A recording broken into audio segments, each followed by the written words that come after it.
With her follow-up to A Wizard of Earthsea, Ursula K. Le Guin had the opportunity to write another story for the wizard of her first fantasy novel.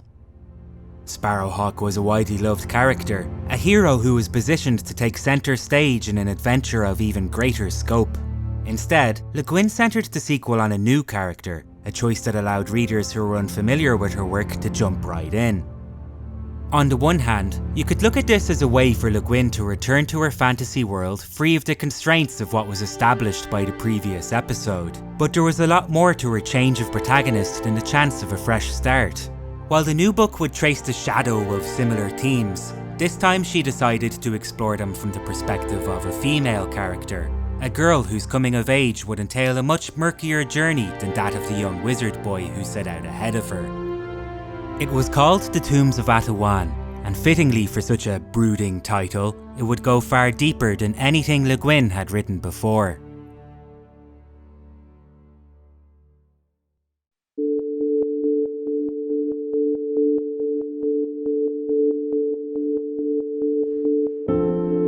In The Tombs of Atuan, we meet a girl named Tanar. We're told she's doomed from the very first page. Her family have known for a long time that she's to be sacrificed by the kingdom's religious order, but since they're so poor, they're incapable of doing anything about it. Saddest of all, because Tanar is just a young child when she's taken from her family, the one memory she retains of them is the strong sense of love she experienced around their kitchen fire. Many months later, she's forced to forsake this love when she's put at the centre of a dark ceremony in which we discover she is thought to be a reincarnated high priestess. Her sacrifice, as it turns out, is to surrender her identity and to become known as Arha, the Eaten One and ruler of the tombs. Tanar enjoys little privilege in the years that follow. Despite her hefty title, she's still at the mercy of a cult who treat her more like a puppet than the leader of a religious order. When they teach her their ways, she obediently fulfills her role in countless mundane rituals until the day she's asked to choose the method of execution for a group of shackled prisoners. As a girl who isn't naturally inclined to such acts of evil, Tanar undergoes a deep spiritual crisis after she declares that the prisoners should be starved to death. The one source of strength she's been allowed to draw upon comes from the tombs. In there, the nameless powers she's been taught to worship reside in a maze full of treasures that only she, the High Priestess Arha, is allowed to enter. Even so, as a mere child, she battles with the knowledge that these nameless powers could demand such an awful sacrifice. She dreads the day she'll be required to take part in the murder of a prisoner again, but as it turns out, it's her next captive who helps her to put the crisis into perspective. Sparrowhawk, the hero from A Wizard of Earthsea, becomes trapped in her labyrinth tomb, and only through him does Tanar learn that the burning fire she remembers is of greater importance than she's ever known.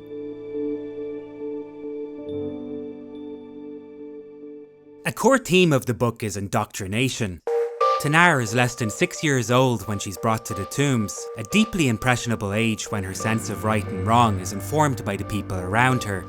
From the outset, the priestesses teach her to idolise an empty throne. They dose her with ceremonial drugs and tell her she's lived hundreds of lives before. As High Priestess, she should remember all that has happened in her past lives, but whenever she fails to do so, she's only reassured that the forgotten memories will come back to her eventually. At times, it's clear that both Tanar and the priestesses are walking a thin line between make-believe and fate, but any doubts they foster are quickly squelched by the rare successes Tanar achieves. It's these successes that warp her judgment the most, because they're only ever experienced when she demonstrates a capacity for vindictiveness or for hate. Day by day, her adolescent urge to form an identity is corrupted to such an extent that she's able to reject just about any concept contrary to the Order's beliefs. Inevitably, she ends up locked behind the walls of her religion, and the conflict of the novel comes into view when she's faced with the possibility that it's the tombs that should be abandoned, not the world as a whole. It's a hugely universal message. It could be applied to just about anybody lost in an overly zealous movement. But the tone that Le Guin uses throughout is a subtle and emotionally complex one, partly accomplished due to her change in writing style. A Wizard of Earthsea utilised an omniscient narrative that allowed the reader a crow's eye view of the land. In it, we were privy to a thorough look at its history and culture. It was definitely a personal story, but with the Tombs of Atuan, Guin often takes us closer to the reality of the place by constraining our view to that of a young girl. When Tanara is introduced to the strange religious order, we experience the surreal aspects of the place as she does. A child who is yet to establish a comprehensive picture of the world and who is in danger of accepting disturbing behaviour as the norm. The exposition we do get is usually imparted from characters who are as limited as Tanar, who can just as easily lie or be mistaken. This means that at no stage can you say whether or not Tanar really is the reincarnated High Priestess, and that you might even doubt whether there are any nameless powers sitting on the empty throne. In fact, for much of the novel you're left with the same confusion as Tanar when she's faced with such questions. Even if you know from the previous book that magic does exist, it merely serves to add an extra layer of mystery that makes you wonder if she's caught up in some malevolent witchcraft, or if the religious order that stole her away is only performing a pale imitation of it. The mood that Guin manages to strike with all of this is one of genuine fear and insecurity, something that only doubles in intensity once the famous wizard Sparrowhawk is caught in Tanar's domain. As the protagonist in A Wizard of Earthsea, Sparrowhawk went through an experience that left very few plot points unresolved. It begs the question, was there any real need to write a sequel when he'd already overcome his darkest hour? In the Tombs of Atuan, Guin doesn't just answer this by shifting the focus onto Tanar. She turns it on its head by making Sparrowhawk the young girl's chief antagonist, one whose life stands in stark contrast to her own.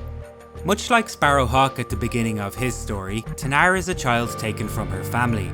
Though Sparrowhawk was removed from a squalid life for the chance of something better, Tanar is taken from a loving mother to be sacrificed at the altar of something dark and mysterious.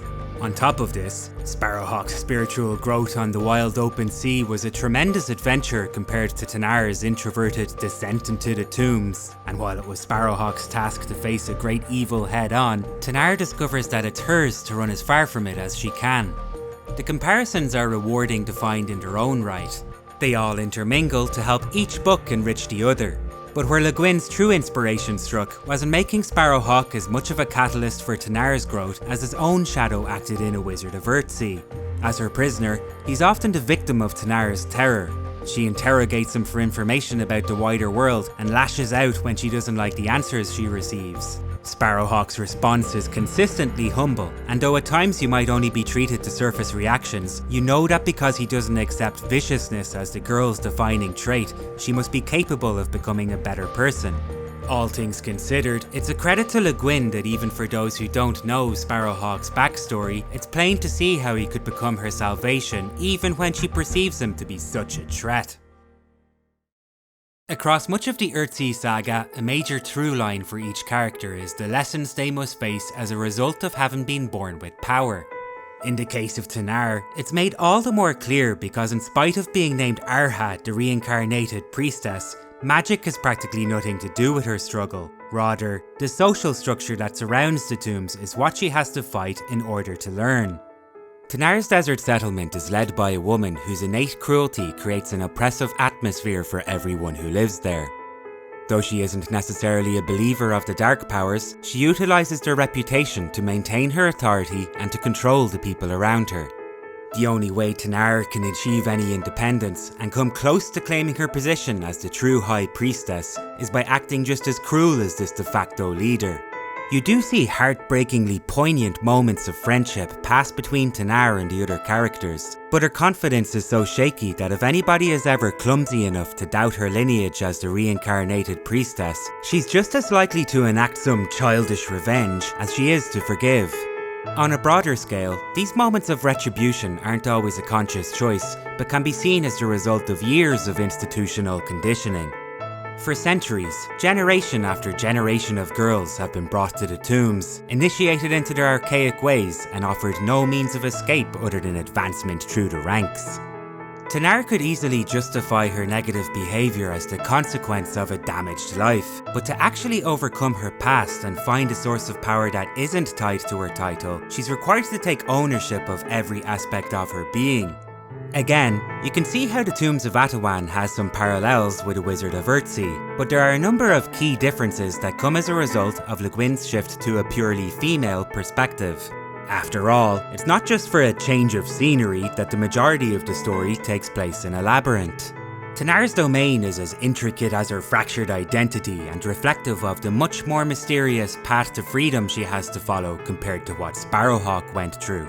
Yes, the rooms are full of treasure, but because the trade-off requires her to suppress her personality, no matter how much she's led to believe that she's lucky to have them, the place ends up being a prison that has to be escaped rather than a hallowed ground that keeps her safe. As a novelist, Guin felt she spent the early part of her life writing like a man, if only unconsciously, and that if there was a heroic myth for women, it would need to take the form of an inward odyssey rather than a trip across a dangerous land. Guin's outlook on gender dynamics was something that continued to evolve throughout her career, but it's clear from the Earthsea books alone that while she passionately valued her femininity, she also saw a huge amount of worth in combining these alternate mindsets.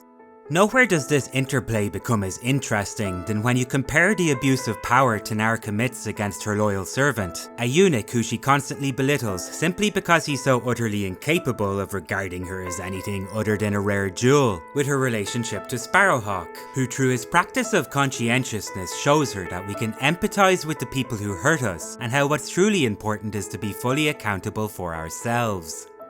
Names are magic in the Earthsea. They strike so close to the essence of a person that wizards can actually use them to cast their spells.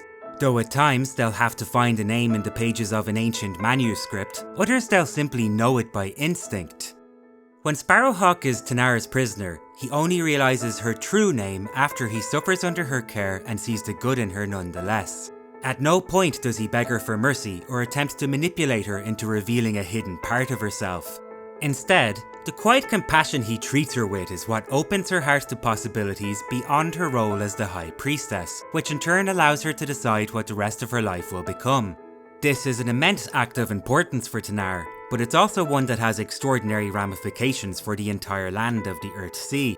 In the previous novel, Sparrowhawk happened across a broken ring that was said to signal the inauguration of a golden age, if only it could be united with its other half. As it turns out, it isn't just Sparrowhawk's fate to do this, but Tanar's too. As the keeper of the other half, when she claims her freedom, she's also able to help Sparrowhawk to mend the ring and to usher in a time when kingdoms will no longer fight. A time that is only brought about when both the masculine and feminine have been fully empowered. Still, regardless of all the grand thematic elements on show, this is first and foremost Tanar's story, and a profoundly intimate meditation on personal exploration. It's obvious to say that the defining step in Tanar's growth is in her rejection of her identity as the High Priestess. Whether it's real or imagined, in that role she was essentially just a vessel for the idea of Arha, the Eaten One, and for the warped beliefs of her religion. She had no ability to change the rigid customs that crystallized around the tombs. In point of fact, she could only achieve a sense of security by reinforcing them. Even so, when she abandons the only way of life she's ever known and helps Sparrowhawk to reforge the broken ring, she might be making the mistake of rejecting the demands of one society only to mindlessly fulfill the needs of another. Tanar doesn't know anything about the land that Sparrowhawk comes from, and because she's had such a sheltered existence, she couldn't possibly be concerned whether they're at peace or at war. Nevertheless, it was by her own will that she abandoned the tombs, and you can appreciate how real the freedom she experiences is through the pure terror she feels while delving into it.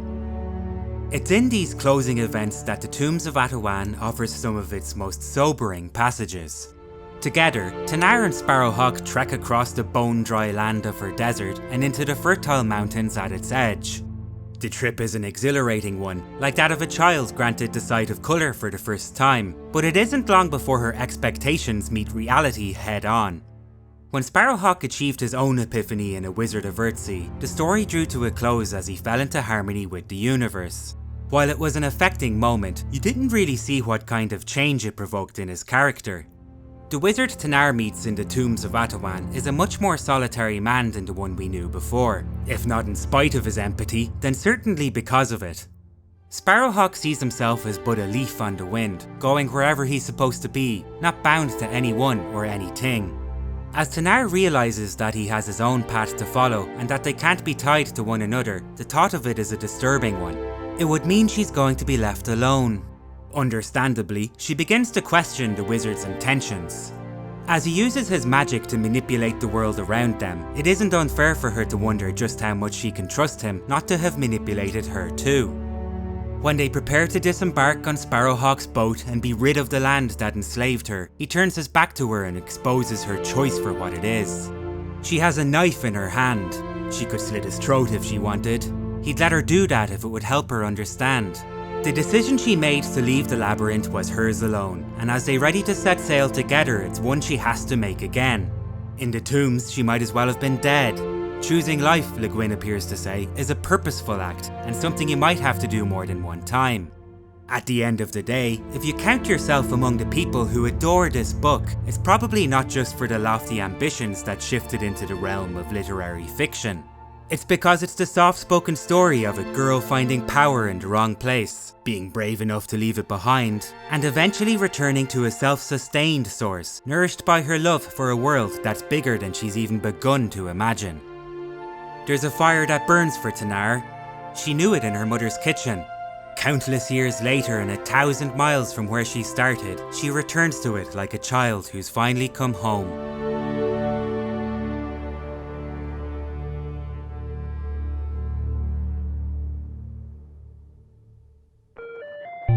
Hello wizard lovers, Simon here. In case you didn't know, this is actually the second video in a series I'm doing on Ursula K. Le Guin's Earthsea series. Next time I'll be looking at the farthest shore, so if you don't want to miss out on that, then make sure to subscribe, and if you didn't see my video on A Wizard of Earthsea, then you should probably go back and look at it now. Other than that, let me know what you thought of this video in the comments below. The Tombs of Atuan is actually one of my favourite books, so I'd love to hear your thoughts on it too. Until then,